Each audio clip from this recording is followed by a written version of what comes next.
انا اختار واللي حنايا مثلا ديما دازنا السيريات اللقطه يرويت دوك شي واحد جوج ثلاثه اربعه يرويت دوك والله فرج غادي نكرشوهم جوالو فرجع غادي تكون عاده والله دازت الساطه وشي شكلايه فهمتي عمرت الدناي ¡Ey! ¿A vosotros qué os pasa? ¿De qué os estáis riendo vosotros? ¿Eh? Que pensáis que como no me entero da igual, ¿no? Aquí risas, jiji, jaja. Ya os vale, ¿no? A ver si aprendéis a saber dónde vivís.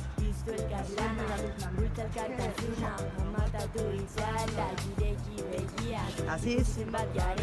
Oye, puedes venir, llegas un poco tarde como siempre, ¿eh? Pero ven porque tengo aquí una movida con dos tíos. Venga, ahora. ¿Qué pasa? Papá, ya te vale, tío. Mira, tengo una movida con estos dos. Están aquí hablando entre ellos, jiji, jaja, me miran. No sé lo que se han pensado. Sí. والله نسوي كذا في الله ما تسمح تدي طايره نسوي Ahora que no te cuenten cuentos, ¿eh? Que me he quedado con dos. A ver, que se estaban riendo. A ver, te explico. Me acaban de decir que estaban hablando sobre el futuro de tal, que no se rían ni tiene nada. Pues eso, me acaban de venir a Bilbao. Es eso. ¿Pero tú confías en lo que te están diciendo? Sí, que son bereberes y son paisanos.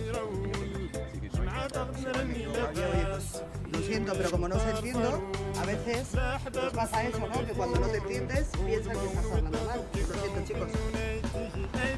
Lo siento.